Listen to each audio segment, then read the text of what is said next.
Hello there, Semperfi once again, bringing you Chapter 9 of my Crysis 2 Super Soldier difficulty video walkthrough. And this one's called Semperfi or Die. And whenever I think of Semperfi, it always makes me think back to Metal Gear Solid 2. Because I don't know if you guys can remember that far back, but when Solid Snake is disguised as Iroquois Pliskin, the so-called Navy guy, Navy chopper, or whatever he is in the game, he uses the expression Semperfi in front of a character called Stillman.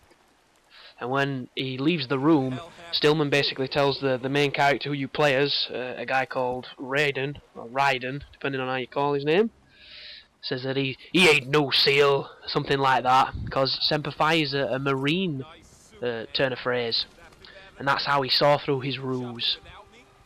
Not the fact that he looks exactly like Solid Snake, he's just not wearing a bandana. That had nothing to do with him seeing through the charade, but yeah, always makes me think of that.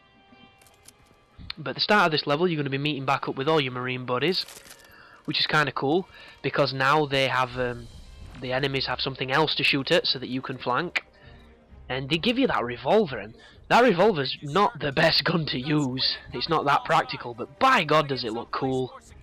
It kind of reminds me of Vash the Stampede's revolver off of a manga called Trigun. And I mean, I love that gun because I love Trigun. Fucking everything about that series is awesome. But yeah, I really like that pistol, I just don't really use it too much.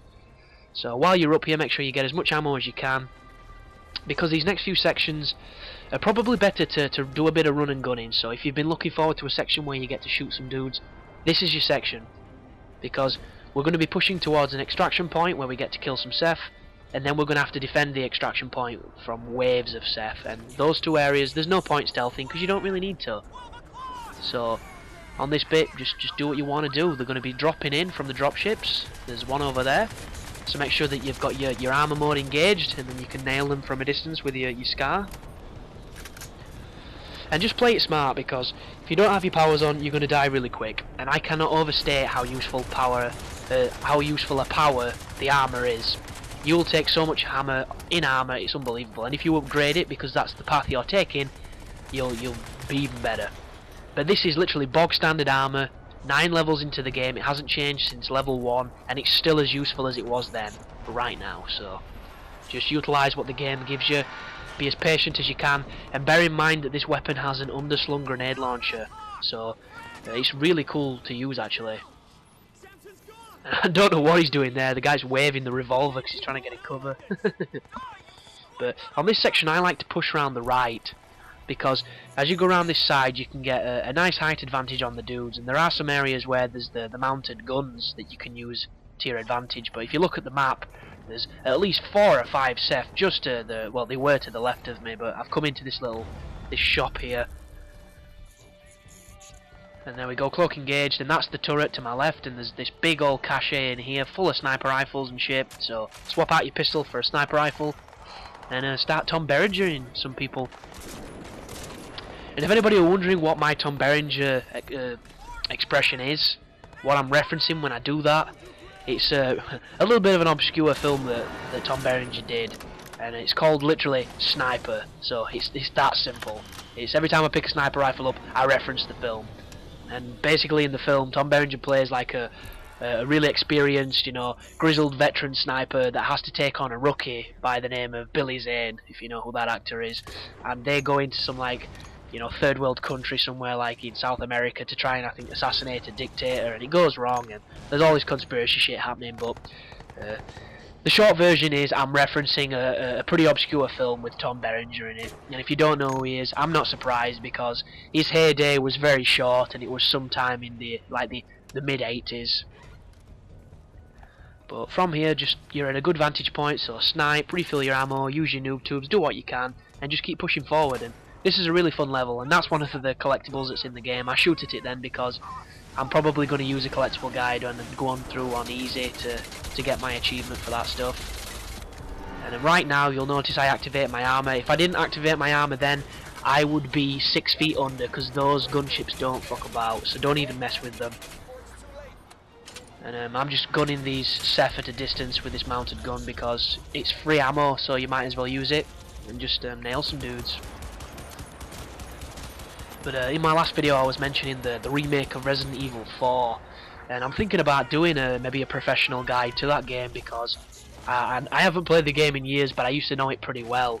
I do have a friend who's really interested in getting some capture equipment, who would probably jump at making a guide for that, because I actually borrowed it him when I first got it after I beat it like for the first time. I borrowed, because I mean back in the day you didn't buy games every other week or every other month because everything was expensive and we didn't have the money to do it.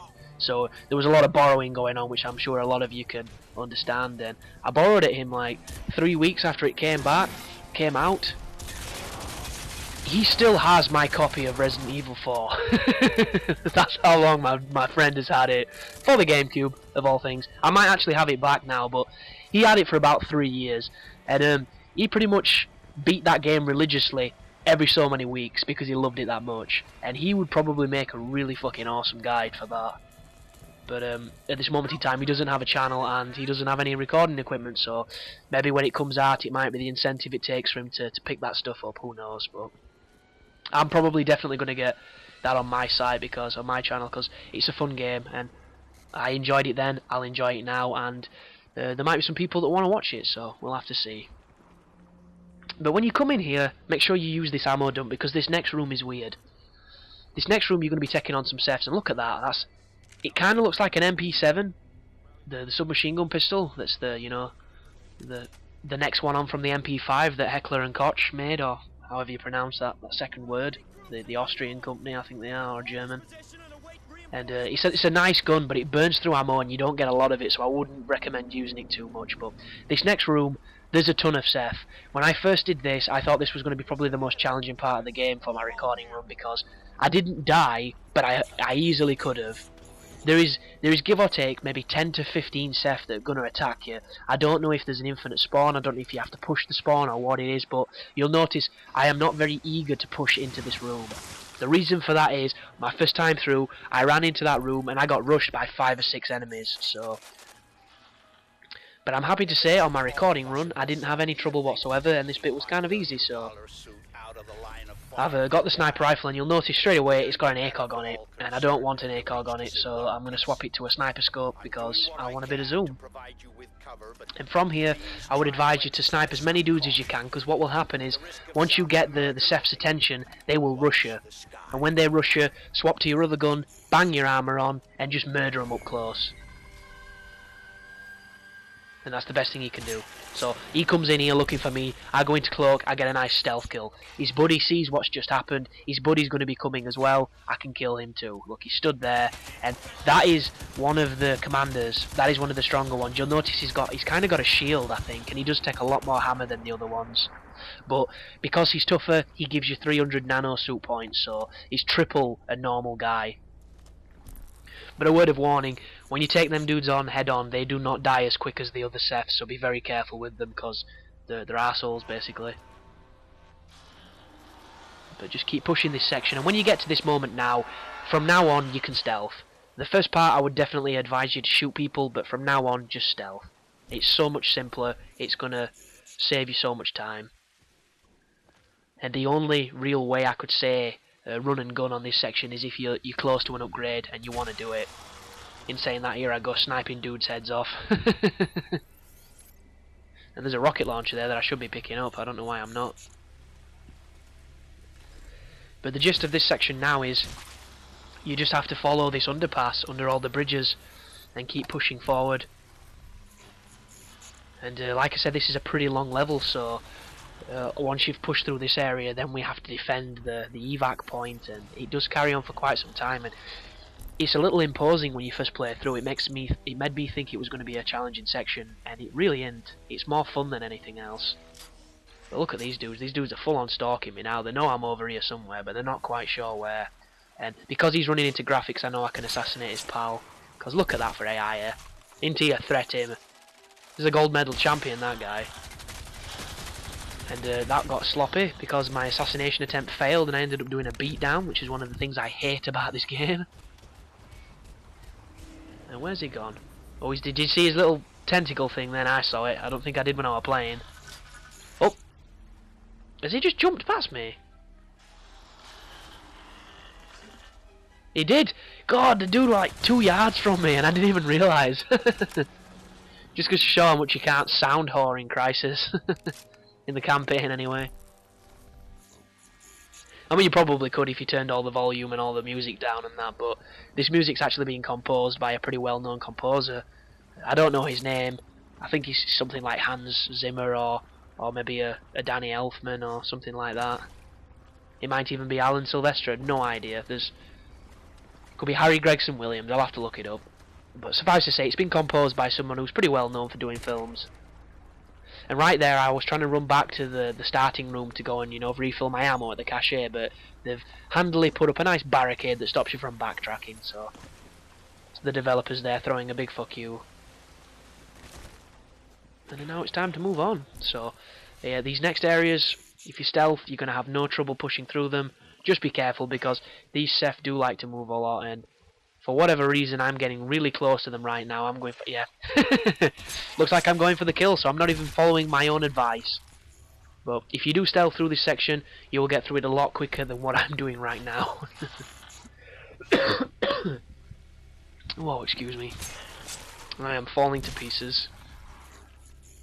But now that those 2 dudes have been killed, we can push upwards, and all it's going to do is it's going to continue to trigger spawns. And all depending on what I do, I should be stealthing this next few sections, but let's see if I do. Oh, actually, this is the end of the video coming up. Oh, there he is. Just sat on the other side of this pipe. I'll wait for the stealth to regenerate, and then I'll go back out. There we go. So, as you can see over there, there's a brute, and there's another one of the Cephs, so I'm just going to completely ignore these guys, and this is when I start stealthing. Word to the wise, if you don't want to have those encounters that I just did, you can run past them. You can full on stealth past this section and save yourself some hassle. All depends on how you want to play.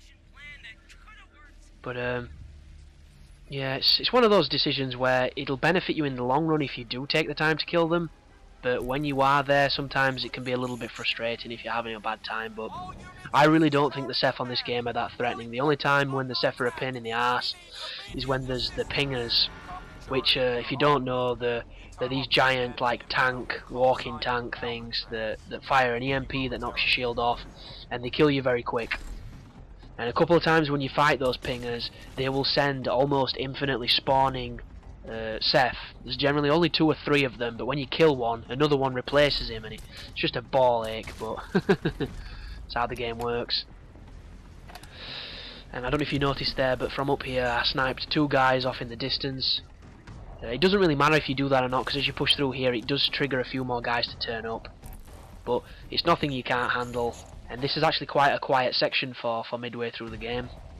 It's just a case of pushing up this highway and getting to the rest of your team, because they're just round the next corner and you'll be reunited with some soldiers and some of the witty marine banter. But we're coming to the end of the first part of Semperfi or Die, so I'll see you guys in the next video. As always, thanks for watching. You take care now.